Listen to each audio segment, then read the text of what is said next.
Hello, everybody, and welcome to yet another insightful Swarajya podcast. I'm your host, Sharan Sethi, and today we'll delve into a topic of significant geopolitical importance, one that has sparked debate and concern across the nation. We are joined by a prominent voice in Indian politics, a prolific writer, and a national spokesperson of the Bharatiya Janata Party, Tuhin Sinha. Tuhin, hi, welcome to the podcast.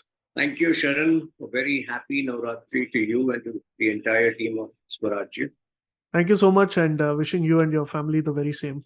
Thank you. Just to give a little bit of a background to the whole issue to our listeners, our focus today is on the recent decision by the Indian National Congress to pass a resolution in support of Palestine during the recent conflict between Hamas and Israel. This decision has obviously raised a lot of questions about its implications for India's national interests, foreign policy, and diplomatic relations.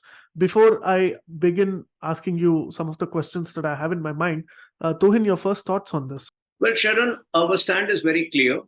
Any resolution on the attack which Israel faced last Saturday, some of the worst and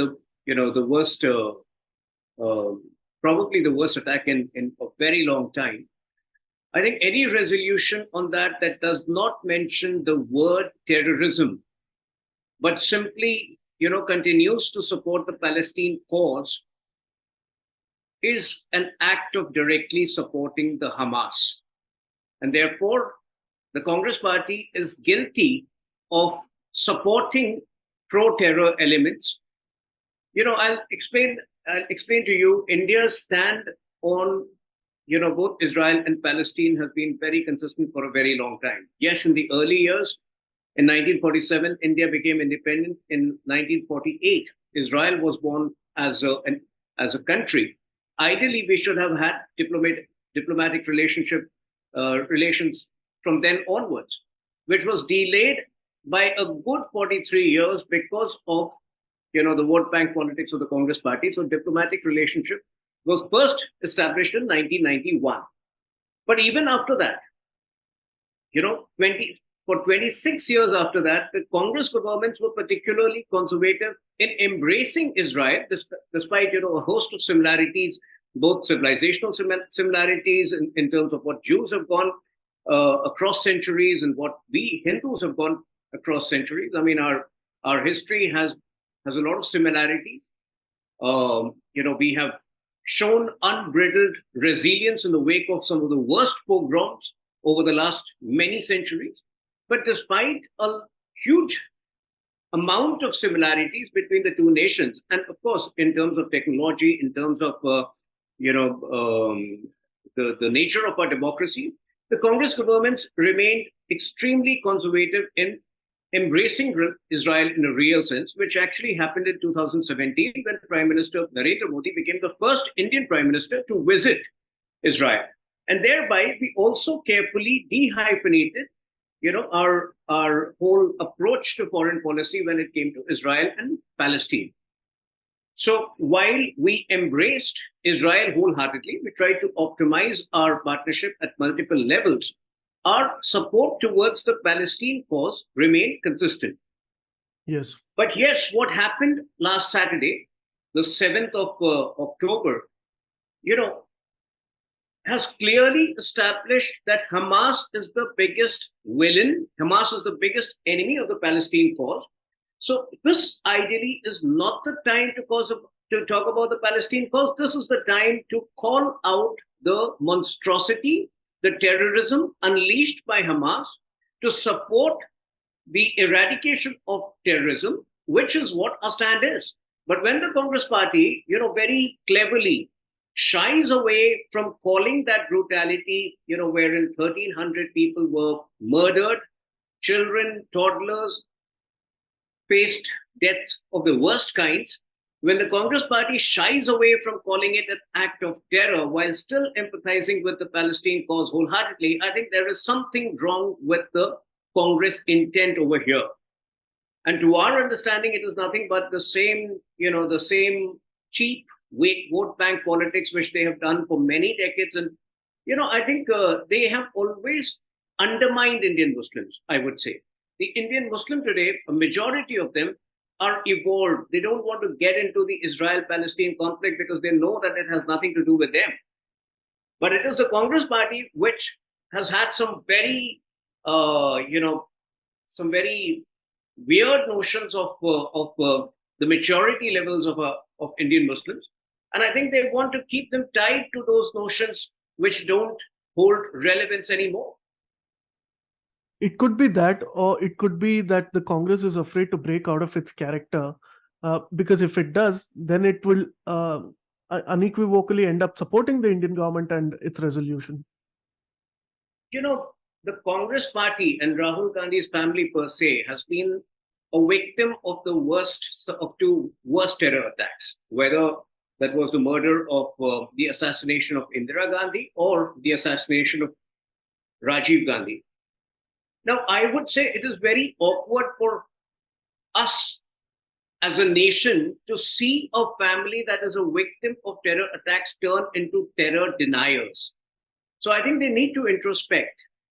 The primary issue over here is it is the Hamas which has dealt irreparable damage to the Palestine cause. And till the time you really call out the Hamas, till the time you ensure that Hamas is not in a position to carry out such brutality anytime in future, I think you are doing a huge amount of damage to all the innocent people who have been victims of Right. what we've seen in the last 10 days. This particular issue was a little bit of a surprise. I mean, not really surprising if you look at the Congress's history of really, sort of exposing themselves as hypocrites from time to time. But say the entire diplomatic standoff that is going on with Canada, you did see a few congressmen independently stand up, whether it did not adhere to the party line or not, who spoke in India's favor and said that, I think India has done the right thing, and somebody like Shashi Tharoor, for instance. But when it comes to, say, West Asia or issues like Israel and Palestine, they again backtrack. They again get into vote bank politics. Well, I think the Congress per se is appealing to a fringe mindset. When it comes to Canada, again, if you go back in history, it was 4 decades ago when the then Prime Minister Indira Gandhi had first asked for the extradition of the terrorist who eventually perpetrated, who eventually executed the Kanishka bomb blast. So, all these issues have in history. If you don't want to get into history, then you live in denial. And again, India may have acted with a lot of firmness, which may seem slightly overboard to some people when it comes to Canada. But then fact is, as a responsible nation, we have a responsibility of saving other countries from being the victims of a country who, a country like Canada, which if it goes unchecked at this point of time, might turn into a Pakistan in the next 1 decade. So I think, our stand today stems from a confidence which we've gained with our economic prosperity, with our economic performance, with our, global diplomatic sway in the last few years. And instead of appreciating the stand, the eerie silence of the Congress party, particularly Rahul Gandhi, is very disappointing. You mentioned Shashi Tharoor. I would mention another MP of the Congress party, MP from Ludhiana, Mr. Ravneet Bittu, if I'm not mistaken. I heard a speech in Parliament in the special session that was convened last month. And in the 7 or 8 minute speech, he has clearly warned Canada that today India is capable of a surgical strike even over there if you don't change your ways. So I think there are elements in the Congress party who want to speak the truth. But like Prime Minister Modi ji has mentioned recently, the Congress seems to have outsourced its decision making to a bunch of urban Naxals.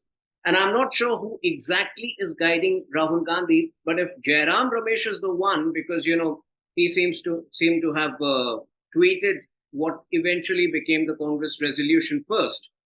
But yes, I mean, the left liberal mindset, which has completely taken over the Congress party, makes them cater more to an audience which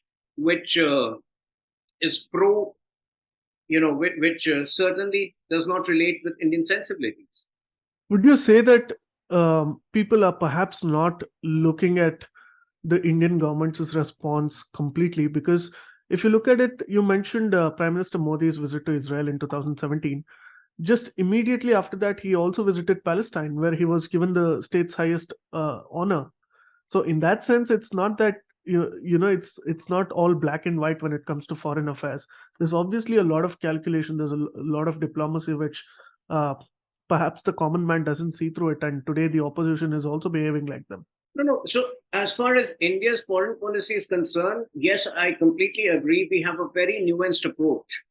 So, like I mentioned, our approach towards the Palestine cause has remained consistent. We have only optimized a partnership with Israel, but by dehyphenating it, we have our support to the Palestine cause did not prevent us from going all out and nurturing a more fruitful relationship with Israel.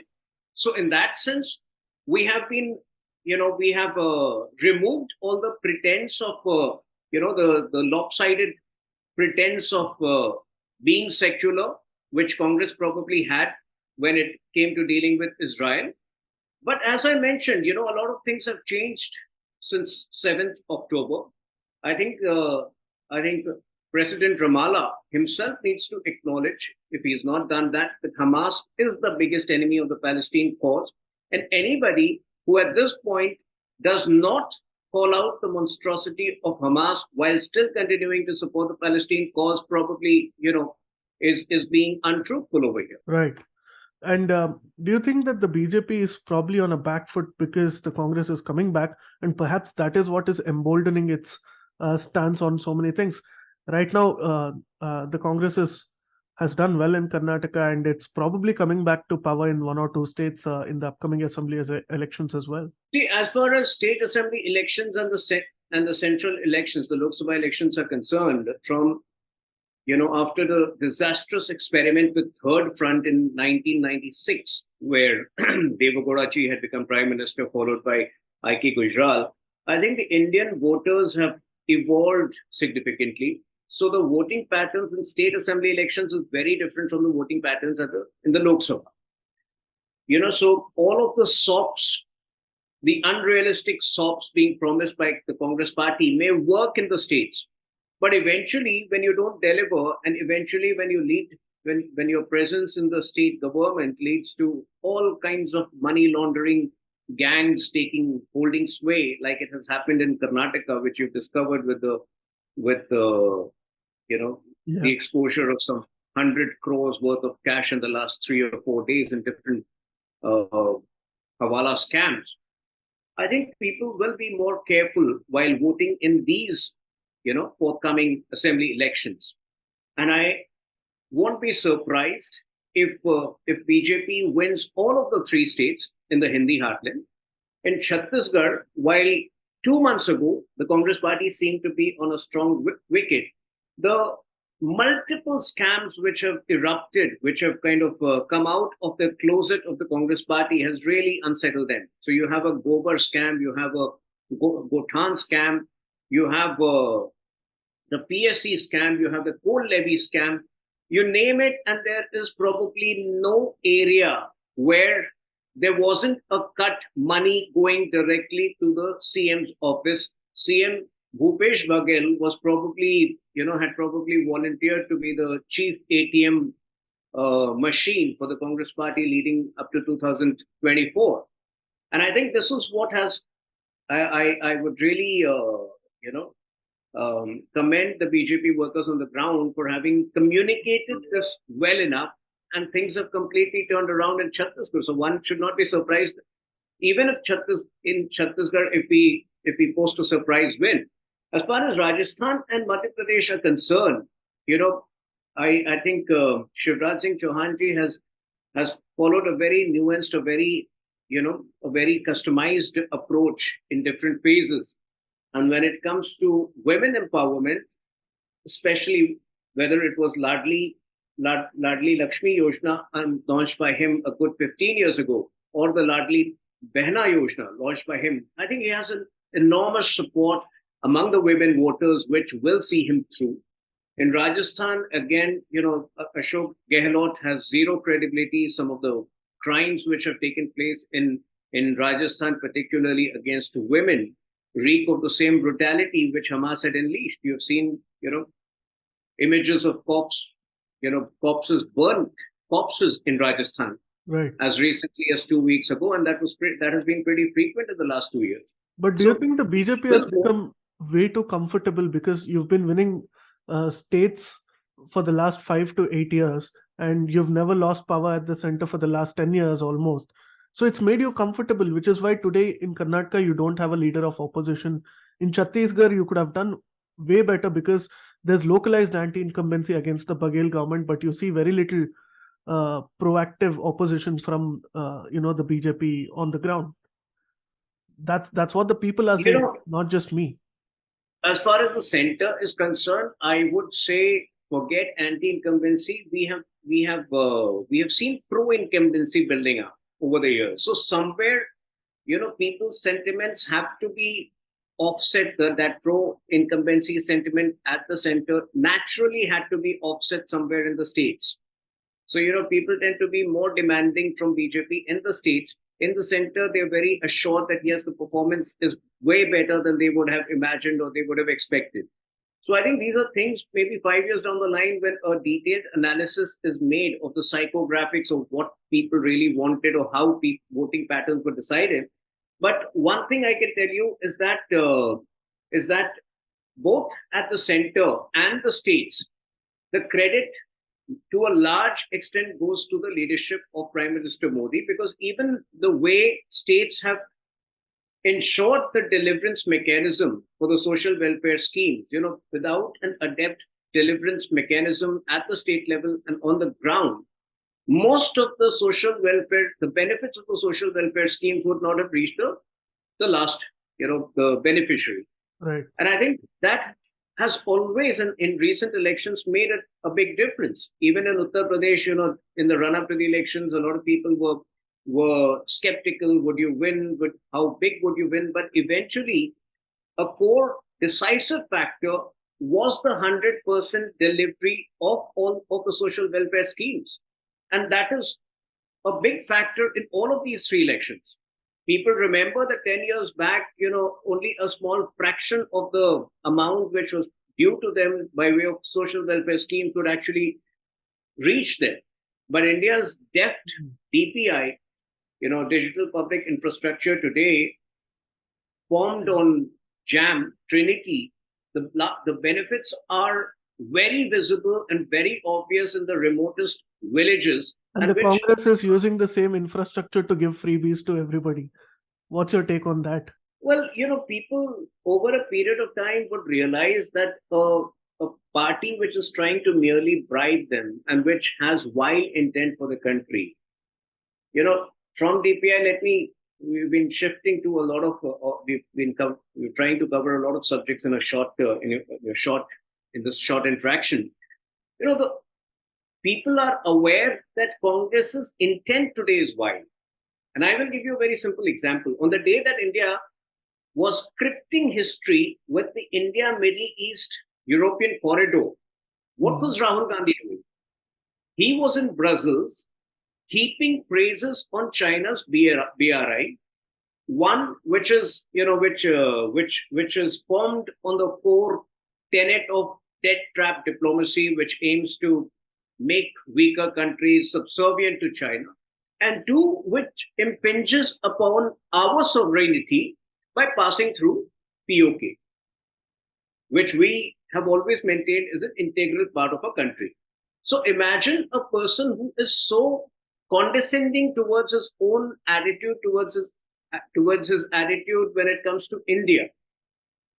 Today the freebies may seem exciting, but if eventually the whole state is going to go bankrupt, if there is going to be financial anarchy, if a Congress state government cannot take a firm stand on issues concerning the majority Hindu community, if it wants to divide them on caste lines, then I think the freebies which Congress is promising will very soon start producing diminishing returns, and maybe over a period of time in the next 1 year, completely run out of steam.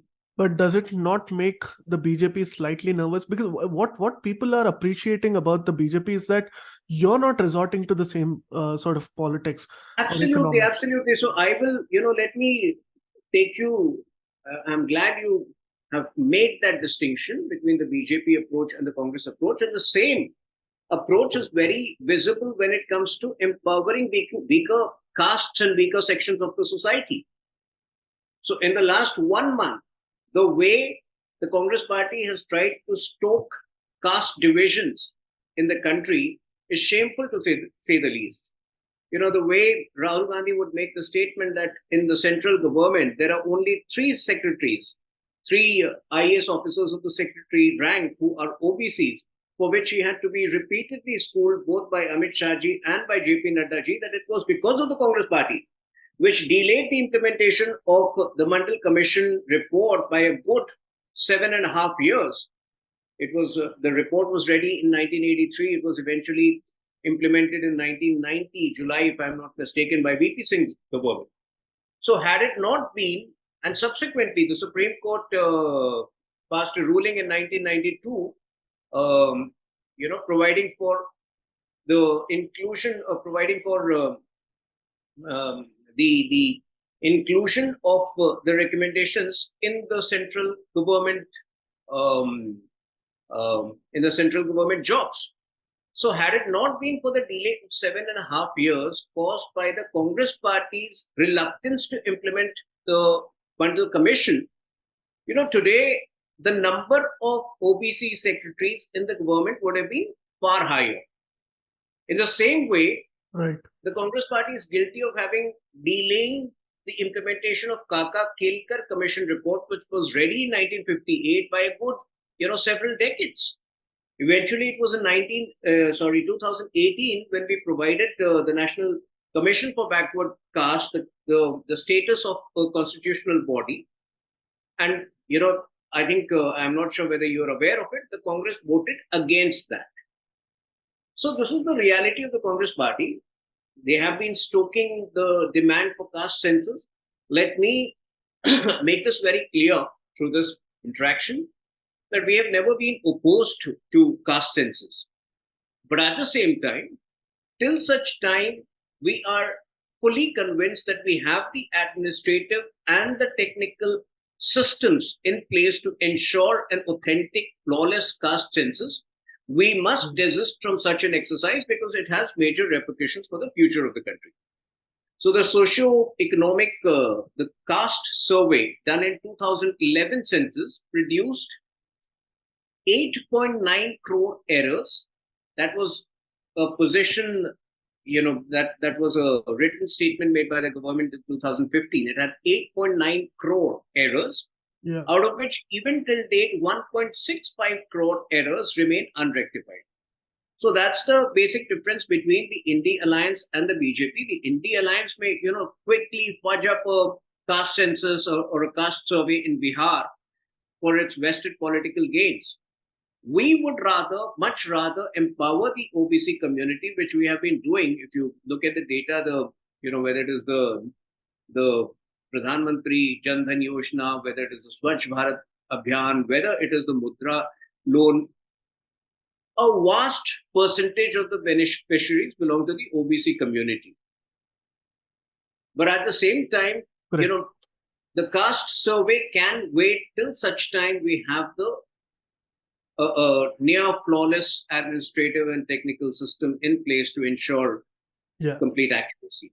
In fact, I think what the points you're making are very, very important, because technically the central government is supposed to carry out these censuses, and the state government in Bihar obviously knows that this is not accurate because nobody identifies according to what their background is and what their caste is, because there is no sense of agency in that sense. Like somebody can really lie about their caste because they don't want to really reveal what caste they're from, and then the inputs will reflect otherwise. Which is why probably Karnataka is a funny story, because when during the first term of the Siddaramaiah government, they constituted this committee, they spent a lot of money, and then they're finally hesitating to reveal the data because it shows that Muslims and the Dalits are bigger in number. And the Lingayats are now upset, and without the Lingayats, you cannot really run a government because they're in a sizable chunk in Karnataka. So now the Siddaramaiah government is not willing to sort of reveal it, although they're telling since 2018 that the day we come to power, we are going to reveal the data. Well, the same applies to Chhattisgarh. Bhupesh Baghel, in an interview recently, just refused to reveal the data. He says the caste survey has been done. So I think that is where the duplicity of Rahul Gandhi has been completely exposed. I mean, as a party, the Congress party has always been seen as a party that worked against the interests of the OBC community. But today, in sheer desperation, he seems to have gone out of the way to appease them. But, I think such appeasements, such phony and such fake appeasements don't work. People today have grown, have evolved significantly. They want quality empowerment, which is what we have been trying to provide them. So there is political maturity among the voters, and they'll be able to see through this, is what you're saying. See, if you ask me, in the Lok Sabha elections, Congress is not going to cross 60 or 65. The 4 states where they are in power at this point of time constitute about 70 seats. Assuming they win, even if they, win 50% of the seats, which is again, wishful thinking. Even then, outside of those states, none of the regional powers will provide them the room to expand at the expense of themselves. So I think it is wishful thinking that they are in a dreamy world. It suits us. But I don't see them crossing 60 seats, which is marginally better than what they did last time. And in 60 seats, it will take you many more years and many more elections to come closer to give us competition. Right. Tuhin Sinha, thank you so much for joining. It's always a pleasure to talk. Thank you, Sharan. Thank you, Swaraj.